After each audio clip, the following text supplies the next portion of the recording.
Let's start by understanding what the stock markets are all about. Okay, so most of you know that stock market is nothing else but a general term that we give for a meeting place for buyers and sellers of shares.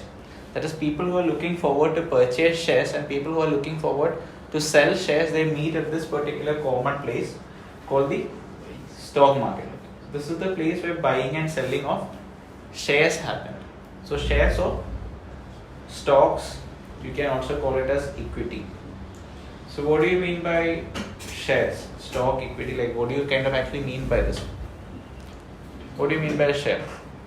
So it's pretty simple. It is nothing else but a ownership in a company. That is, if I have, let's say that I have an ownership in any particular company. I say that I have shares of this company A, or I have shares of this company Reliance. So that is what we understand by the term share. So share is nothing else but a partial ownership in a company.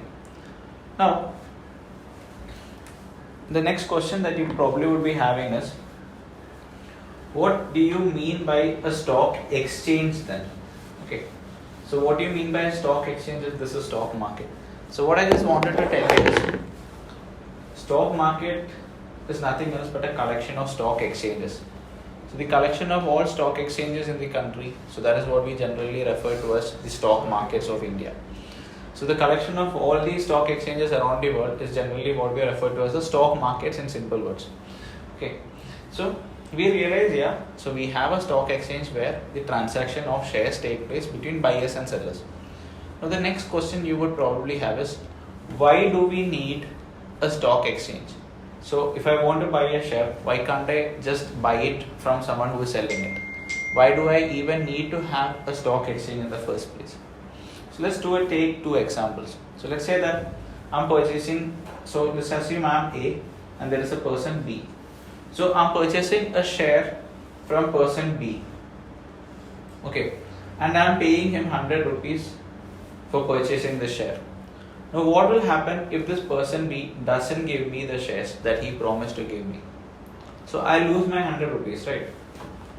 So same way, let's say that I'm purchasing some shares from person B, and what if I really don't pay him this money? I don't pay him the 100 rupees that I promised to pay him. So person B would actually be taking a loss. So now we don't want that to take place. So we need to make sure that all the transactions actually happen in a regulated environment, and there is some sort of a body that is regulating the transactions, making sure that all transactions happen. So whatever the buyers and sellers promise, that is being undertaken. So that is why we have the stock exchange. So they make sure that all the orders that is actually passing through is all the orders that are getting completed is fulfilled. That is, nobody is going to cheat you after taking money. Okay. So that is the reason why we have the stock exchanges in the first place, rather than purchasing it directly from the person or selling it directly to the person. We have the stock exchanges through where we can do all the transactions. We can have a reference of what the current traded price of the particular share is, and this will help build transparency also in the world of stocks. Okay. Now, rather than doing transactions in the stock exchanges, we can also do this transaction between two people. That is, without going to the stock exchange itself, I can actually sell you some shares. So currently we have some shares of Chennai Super Kings, we have shares of Reliance Retail, we have shares of Cochin Airport, Kannur Airport and all. That is not traded on the exchange, but we have it with us. Now, if we want, we can actually directly sell it to someone else without passing through an exchange. This share is not even listed on the exchange. So those kind of transactions are what we refer to as OTC transactions or over-the-counter transactions. So I just wanted to tell you, these OTC transactions usually happen between two parties who know each other. Okay, so there is a big factor of trust that is there in the OTC transactions. Okay, or over-the-counter transactions that takes place. Now if you ask me which one is better, exchange-based transactions or OTC transactions, it is definitely exchange-based transactions, which is more transparent in nature. Fine. So this is what I just wanted to say as the basic functionality of the markets and how they function. So stock markets or stock exchanges act as the meeting place for buyers and sellers, where shares of companies are bought and sold. So they make sure that all the transactions that get completed are actually fulfilled. Now, the next probable question or the doubt that you can actually have is, why do we actually need the stock exchange? That is, why do we even need a stock exchange for as far as companies are concerned? Okay, so I told you stock exchange is the place where buyers and sellers of shares meet and they undergo or undertake the transactions. Now, as far as a company, why do we need a stock exchange? Okay, I'll just say that I have a company A, and my company A is actually in a development stage. I'm developing, my company is actually developing. So I started on my company by taking loans from my friends, from my family, relatives, etc. etc. I took loan, so that is how I invested in the company and built my business. I have at a later point of time, banks were willing to give me loans, so I had taken loans from the banks. So that is how I am running my company at this particular point of time. Now I am looking forward for further expansion, and I need to raise more funds. So this funds I can actually raise once again either through loans or something like that. But right now the amount that I'm looking forward is actually pretty big, and I really don't want to take a risk of taking a bank loan with high interest rate, because that in turn would actually affect the profitability of my business. So if my company is at least 5 years old and for the last 3 years my company has been continuously been profitable, I can consider. So that is a basic condition to apply for. I can apply for what we refer to as an IPO or an initial public offering. See, there is no necessity that you would be able to undergo an IPO. So the basic conditions are your company should be at least 5 years old, and for the last 3 years the company should be continuously be profitable. So this process where a company lists itself on the stock exchange for the very first time is what we refer to as an IPO or initial public offering. So initial public offering, as I mentioned to you, is nothing else but the process where a company lists itself on the stock exchange for the very first time. Now there could be n number of reasons why the company is undergoing a IPO. So one reason could be where the company is actually looking forward to raise funds. So raise fund is one reason. There could be another reason, like the company, the shareholders of the company is looking forward to liquidate their positions. Means, let's say that I'm someone who started the company. So I'm one of the promoters of the company. So at one point of time I feel that okay, I need to take an exit from the company. Okay, the company has grown, I have supported the company in expanding. Now I need to take an exit from the company, I need to retire, something like that. I need to step out of the business. So if my company is actually listed on the exchange, then what happens is public can actually purchase the shares, right? So part of my shares of complete shares of mine, I can put it up for public offering and public can buy it. So in return, I will be able to raise the money. I'll be able to raise money for the shares that I offer to the public. Then I can completely exit out from my holdings. So that is one idea regarding initial public offering. You can also make an exit by undergoing an initial public offering IPO. Then one more thing is that so a company that is listed on the exchange, they can actually gain capital appreciation based on the speculation made by investors and traders, seeing like what could be the expected performance of the company. So let's say that everybody is like trusting the business in a very well manner. Okay, in a very good manner, everybody is trusting the business. So they'll kind of consider investing in it. So if large number of people are creating a demand for the shares, naturally the value of the shares or the valuation of the shares will actually increase.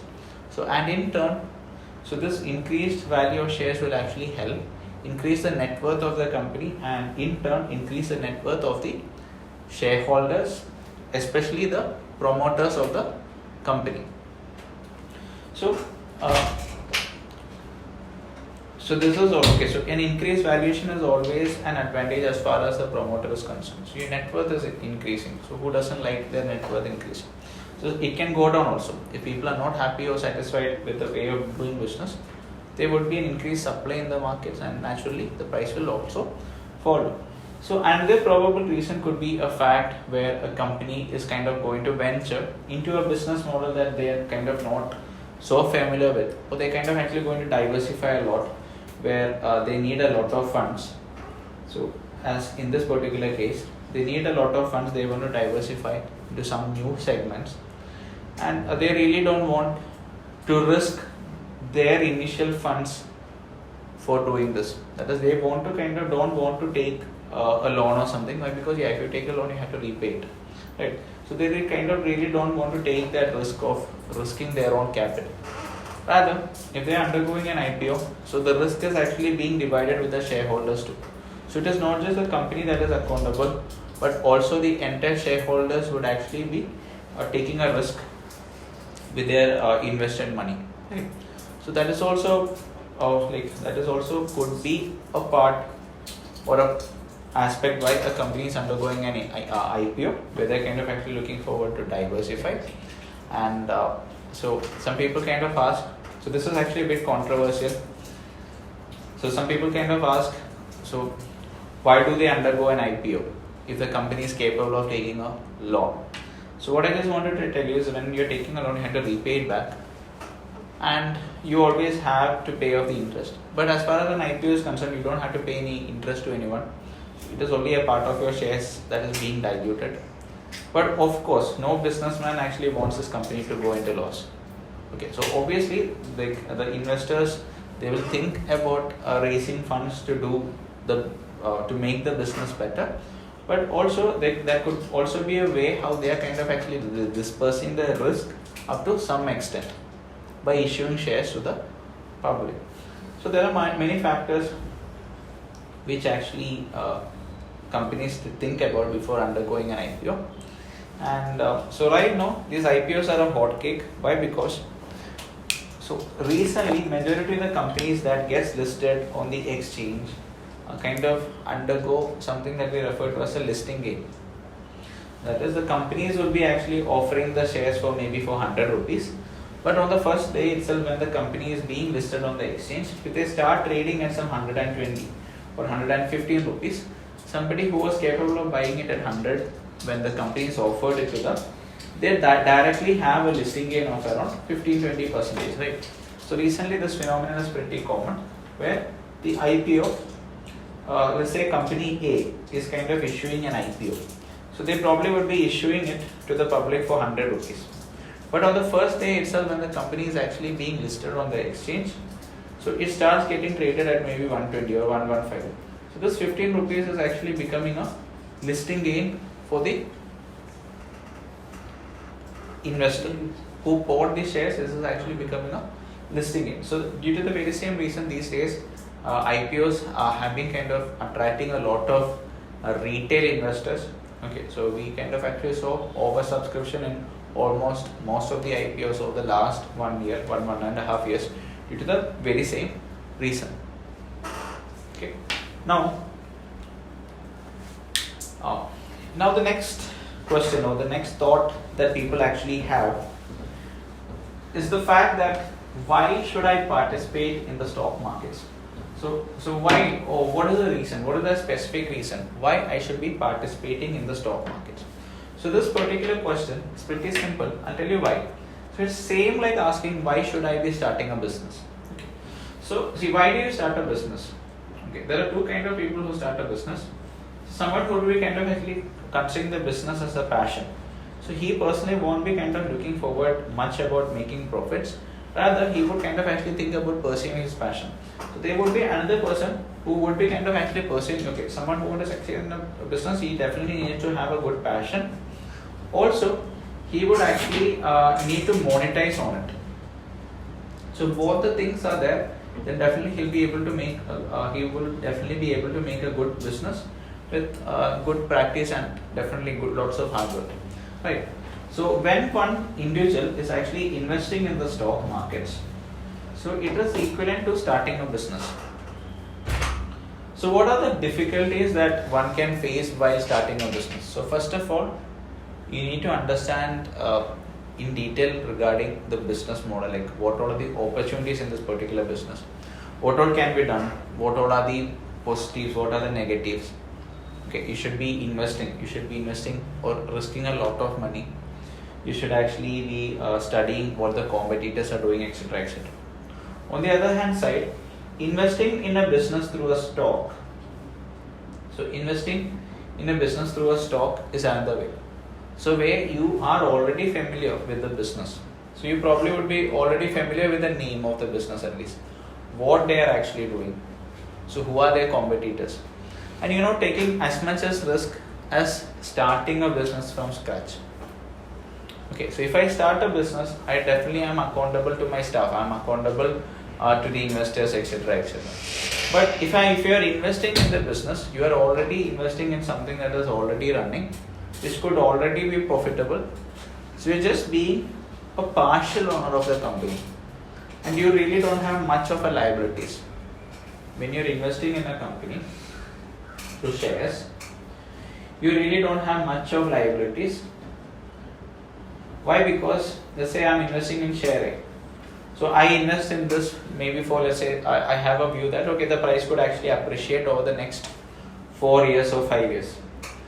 So 5 years I have a view this share could appreciate. I have a view this business could actually do good in the next 10 years. So I can invest in this. So let's say that in between I change my view. I feel okay, this business is not good. So what could I do? I can actually sell off the shares A. So I need not hold it. I can sell it off whenever I want. But if I am the actual business owner of A, if tomorrow if you feel okay, this is not a good business, you can't take an exit. You can't just wind up a company just like that. But as far as a shareholder is concerned, if you buy a share today, let's say you don't feel like okay, you have to hold it, same day itself you can exit it out. So basically, like from investing, you're getting into trading then. So if you feel okay, there is not an opportunity as you thought about, you can just come out. So there is no liability for you to stay or to stick with this investment. You can come out any particular point of time. So we realize that so first advantage is that you really don't have much of a liability, and the second thing is that so first advantage is you really don't have much of a liability. Second factor is that it is not so easy to build a business from scratch. It's a lot of efforts that you have to take in, but investing in a company is a much easier process, and you could do with much lesser capital. That is, even if you have some 100,000 rupees, 1,000-2,000 rupees, you can invest in a share. You can purchase shares of Reliance. For one share of Reliance, you can purchase it for 2,000. But you can't start a company like Reliance with a small capital. It will take you years of hard work to build a company like that, right? So that is one particular good thing about investing.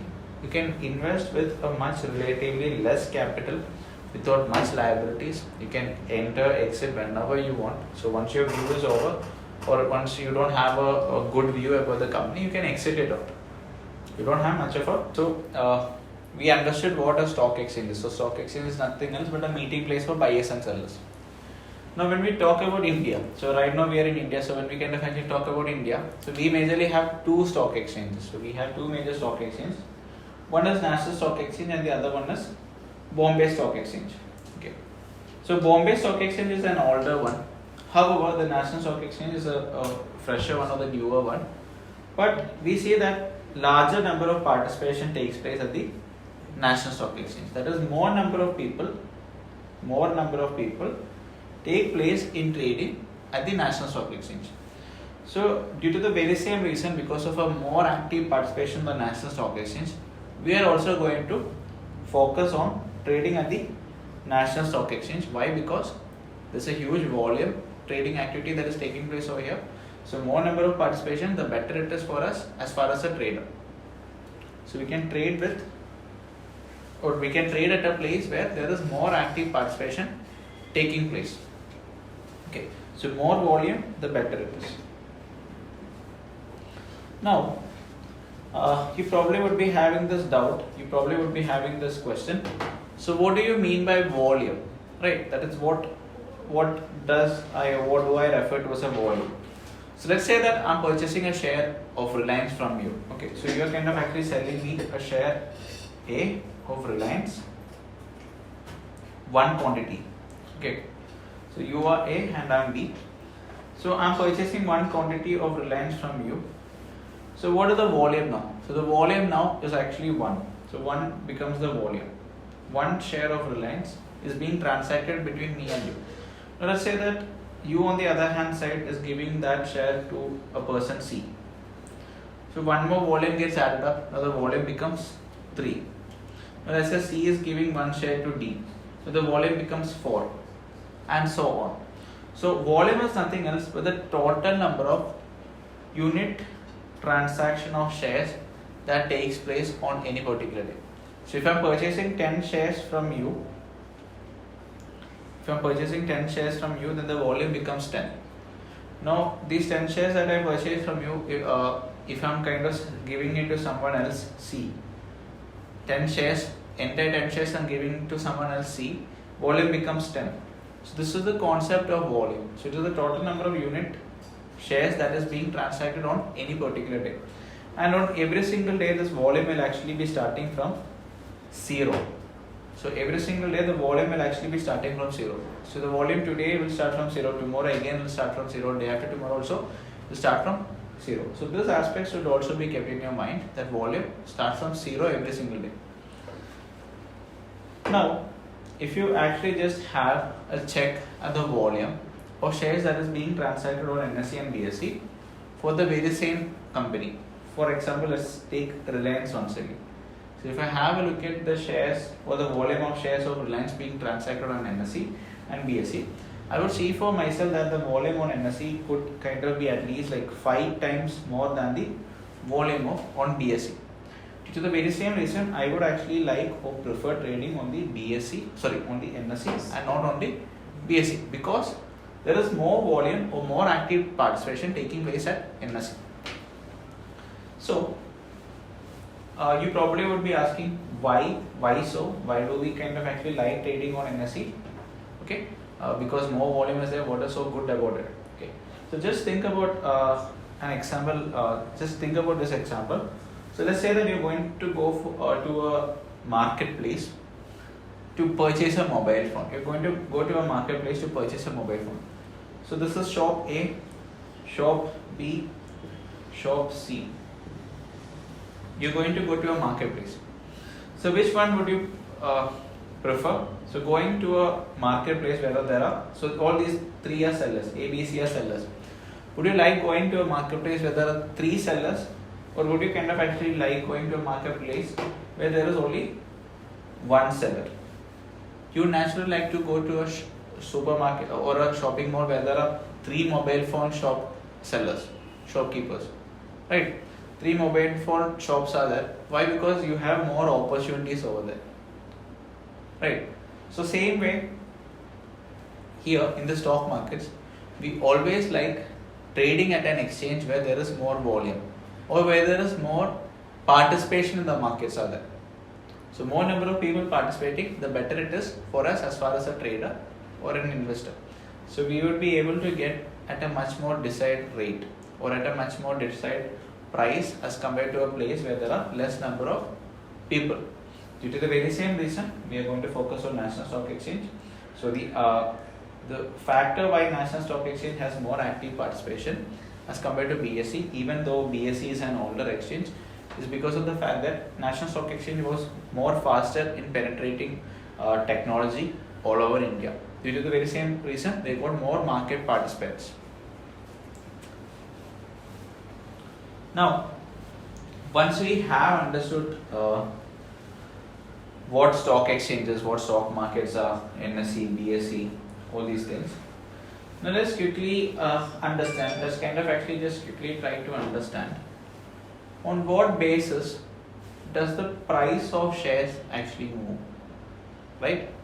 So we talked about a case where there are buyers, where there are sellers. We said that yeah, more number of sellers, the better it is, more number of buyers, the better it is, okay?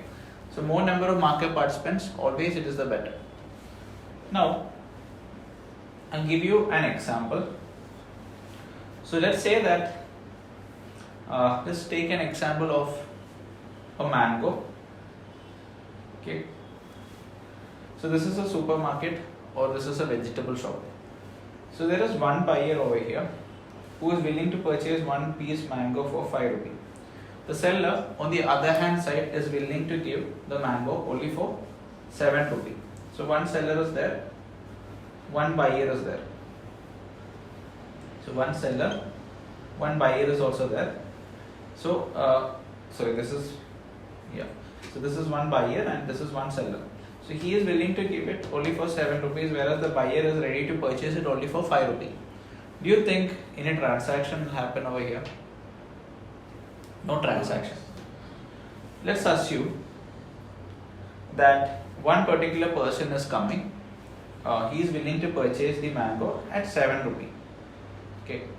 So one buyer is coming. He is willing to purchase one mango for 7 rupee. So what becomes the traded price for mango? Same. The traded price of mango becomes 7. Or that actually becomes the LTP, last traded price. So the price of the mango actually becomes 7. Now, let's say that so this particular transaction gets complete. So their orders kind of actually get matched. The transaction is complete. So the price of mango actually becomes 7.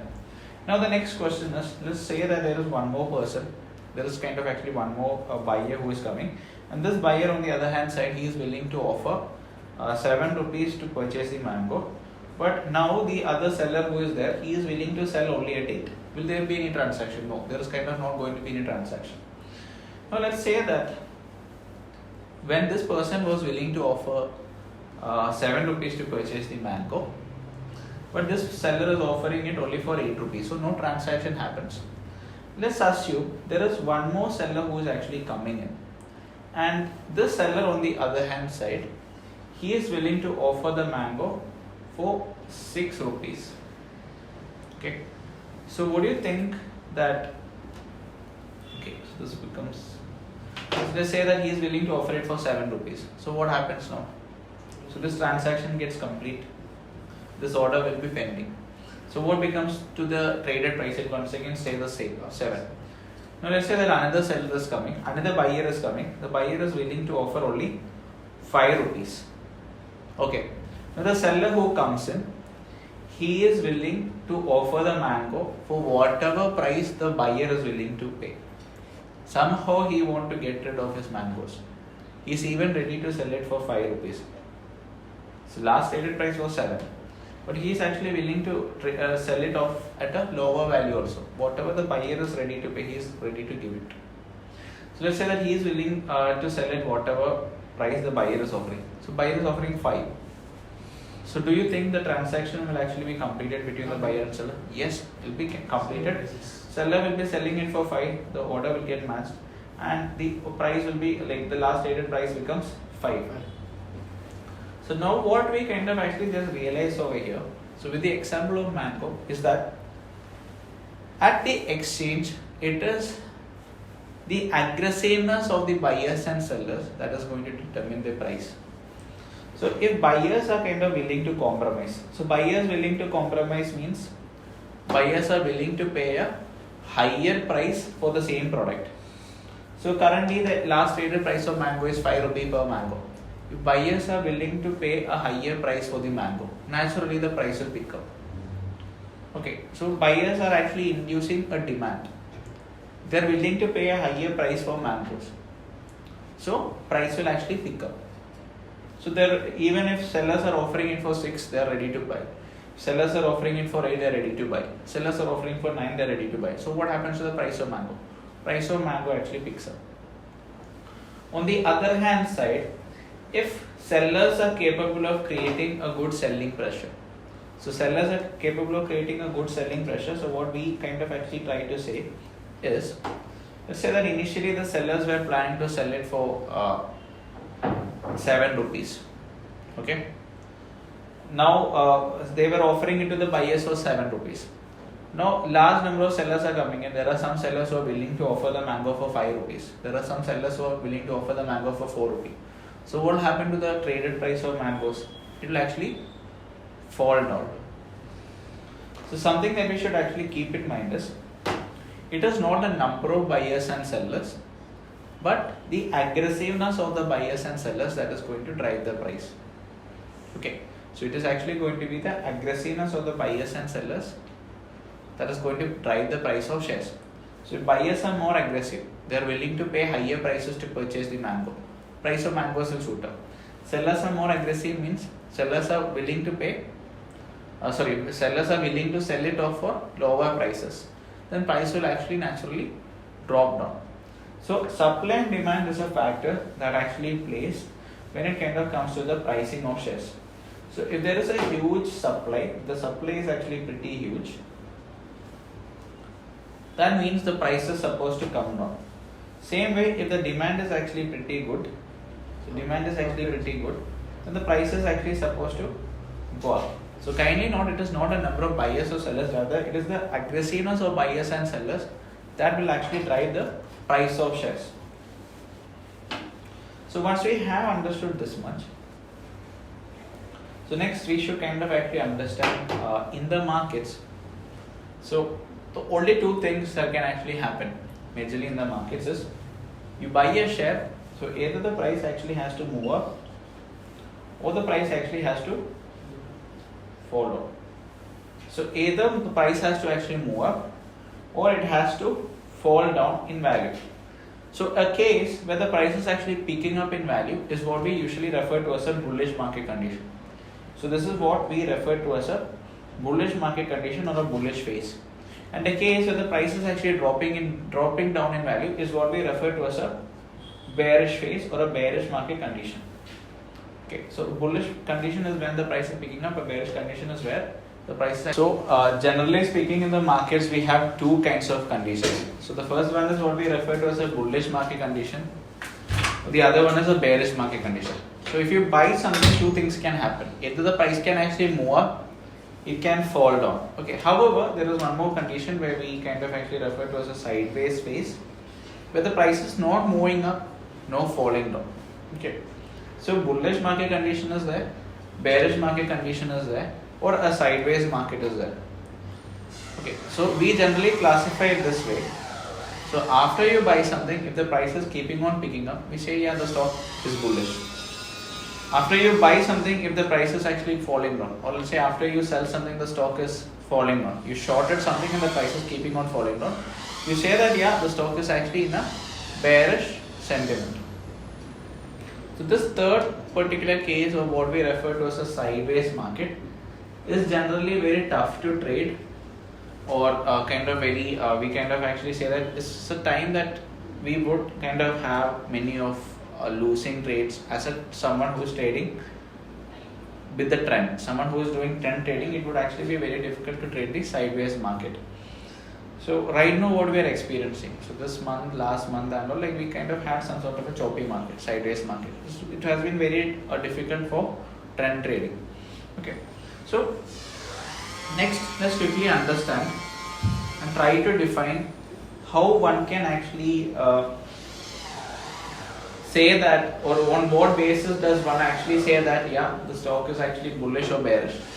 So if you have a look at the chart, so you should be able to say for a particular duration of time. Okay, so let's say that I'm having a look at the chart for the particular day. One day I'm having a look at a particular chart and I'm just seeing for myself, for figuring out for myself, how is the stock looking like. So is it looking bullish, is it looking bearish? So if I see that yeah, the price has actually been picking up from the point where it opened. So after opening, if the price has been continuously picking up in value, I could actually say yeah, the stock is in a bullish phase. On the other hand side, if I see that on that particular day, the stock was kind of falling down, after opening, the price of the stock was actually dropping down. Let's say the stock opened at 100 rupees and the stock price has actually fell down to 95. I could say that yeah, the stock is actually in a bearish phase. So bearish phase if the price has actually been dropping down, and in a bullish phase if the price has actually been picking up. Now if someone is asking you how has the stock been behaving over 1 week duration of time, so you'll have a look at the 1 week performance of the chart, and then you'll be saying okay, if the price is picking up over the 1 week duration of time, you say okay, it is in a bullish phase, or the 1 week duration of the time, if the stock is in a negative side trend, you say it is in a bearish phase. So it specifically depends on what duration or what interval of time you are actually looking into. So I can't hard and fast say that the stock is bullish or bearish just like that. Depends on what duration of time I'm actually specifically looking into So based on that, I should be able to say, yeah, the stock is in a bullish or a bearish phase. So once we understand these many points, so we have understood that, yeah, the market could be bullish, market could be bearish, market could be sideways as well. Okay. So we see that 70% of the times the markets are expected to be in this particular manner. And it's just, yeah, only 70% of the times markets are expected to be in this manner. So it is only the rest 30% of the times that the market actually stays trending on the upside or on the downside 30% of the times. Majority of the times markets are supposed to be sideways. So let's quickly understand how to define a typical uptrend. Okay, let's quickly understand for ourselves how one could actually define a typical uptrend. Okay, so what do you mean by an uptrend or a bullish trend? Where the price is actually picking up, where the stock price is actually picking up in value. So this is what we refer to as a typical uptrend. So usually we see this particular pattern. So first a high gets formed, then a low gets formed, then a high gets formed, then a low gets formed, then a high gets formed, then a low gets formed, a high, a low, and the process keeps on repeating. So this particular phenomenon where first a high, then a low, again a high, again a low, and the pattern gets repeated is what we usually refer to as a typical uptrend. A typical uptrend is nothing else but a combination of highs, lows combined together. So high, low. So now the next low that is getting formed is actually higher compared to this particular low, and this high that is getting formed is higher compared to the previous high. So we can actually say that a typical uptrend is nothing else but a combination of higher highs and higher lows. First a high, low gets formed, again a high is getting formed, but this high that is getting formed is higher compared to the previous high, and this low that is getting formed is higher compared to the previous low. So we can say that a typical uptrend is nothing else but a combination of higher highs and higher lows. Why? Because this high is higher compared to the previous high, this low is higher compared to the previous low. So typical uptrend is nothing else but a combination of higher highs and higher lows. Now these are the basics. These are kind of the absolute basics of defining a trend or having a look at the trend. And once, if you kind of actually see that, yeah, this is the kind of pattern that is getting formed in the chart, just figure out for yourself, yeah, so this is actually denoting a typical uptrend. So same way, let's say that we see a combination of lows getting formed, something like this, where first a low is getting formed, again a high, again a low, again a high, again a low, again a high, and so on. Where we kind of actually see the low that is getting formed is lower compared to the previous low. The high that is getting formed is actually lower compared to the previous high, and so on. So this is what we generally refer to as a lower low, lower high formation. See, this the high got formed over here, a low over here. So again a low is getting formed over here, but this low is actually lower compared to this previous low. Again a high is getting formed, and this high is lower compared to the previous high. Now there is a low getting formed over here, but this low is actually lower compared to the, this low is actually lower compared to the previous low. So a typical downtrend is nothing else but a combination of lower lows and lower highs. So these are some pretty easy phenomena. So we'll actually be seeing the very same on the charts. Okay, but just make sure that you have the theoretical aspects clear before we get into the charts. Now, what actually differentiates between a trending market and the sideways market is the fact that we won't actually clearly be able to define the kind of highs, lows, all these things in a sideways phase. So when the markets are in a sideways phase, we really won't be capable of figuring out the probable highs or subsequent highs that is getting formed or subsequent lows that is getting formed in a sideways market. So it will be kind of totally confusing. Okay. So once you have a basic understanding of whatever we have discussed right now, just figure out for let's kind of actually quickly just figure out for ourselves how we could actually just say, or how we could actually just define a candle. Okay, let's kind of actually discuss like how one could actually just define a candle in the market.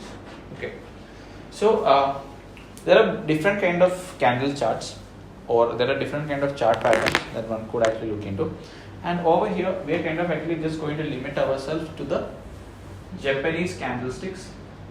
So we are kind of actually going to limit ourselves purely to the Japanese candlesticks.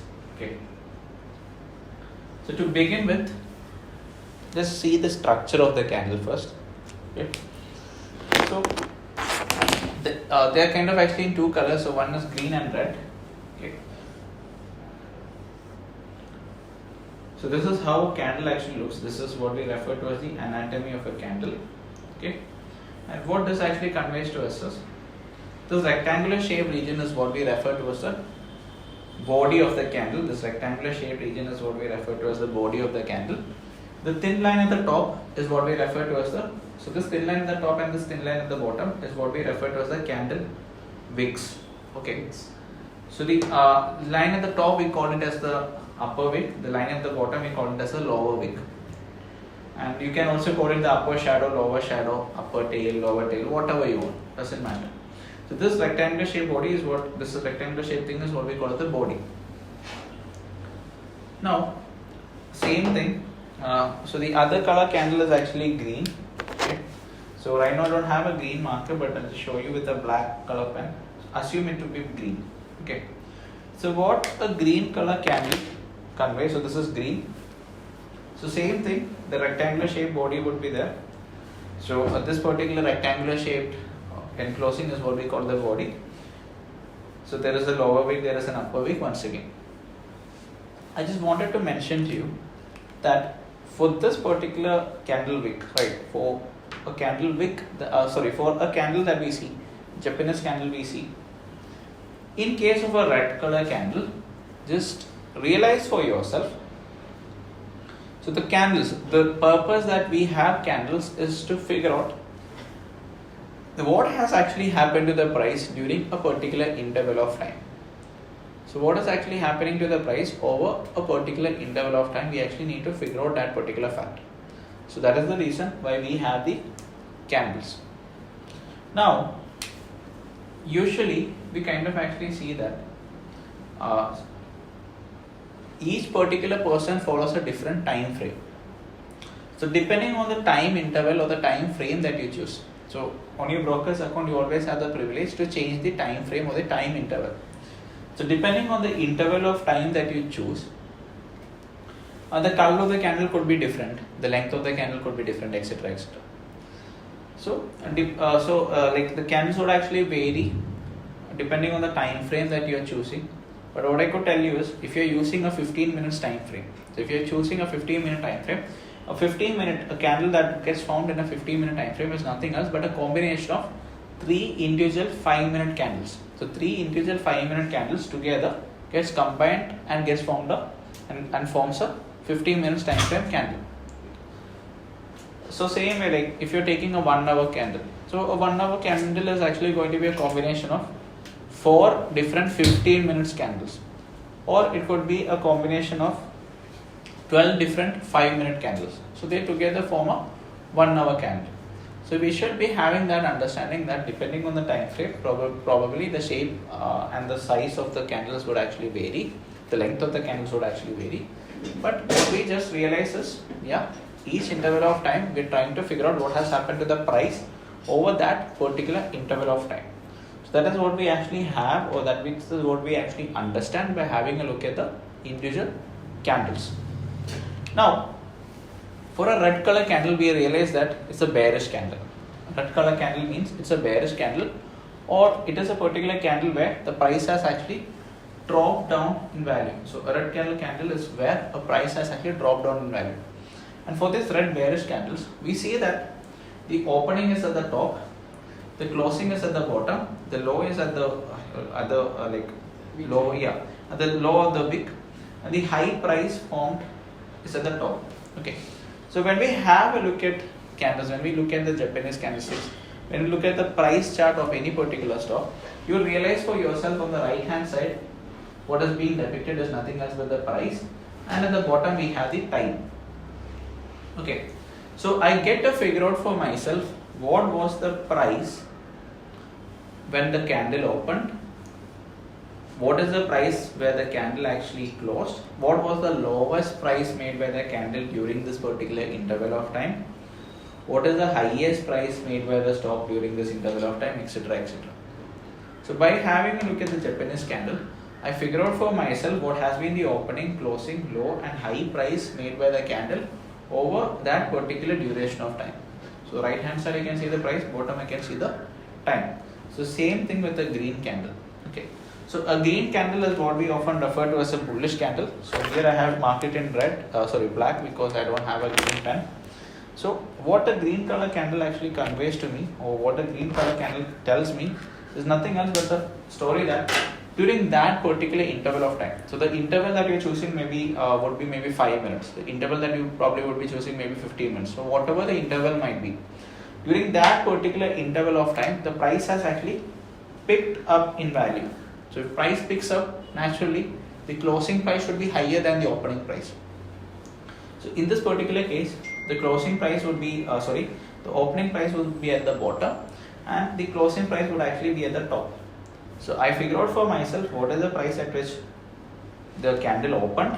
If I can just extend and see for myself, I can see what is the price at which the candle opened during that interval, what is the price at which the candle has closed during that interval, what was the high price made by the stock during that interval, as well as what is the low price made by the stock during that particular interval. So this is what the Japanese candlesticks actually tells us. So now we'll kind of actually just have a look at the chart and just see for ourselves what sideways, what trending, bullish trending, what is bearish trending, and we'll kind of actually see some different candles also. Okay, so that is what we are going to do next.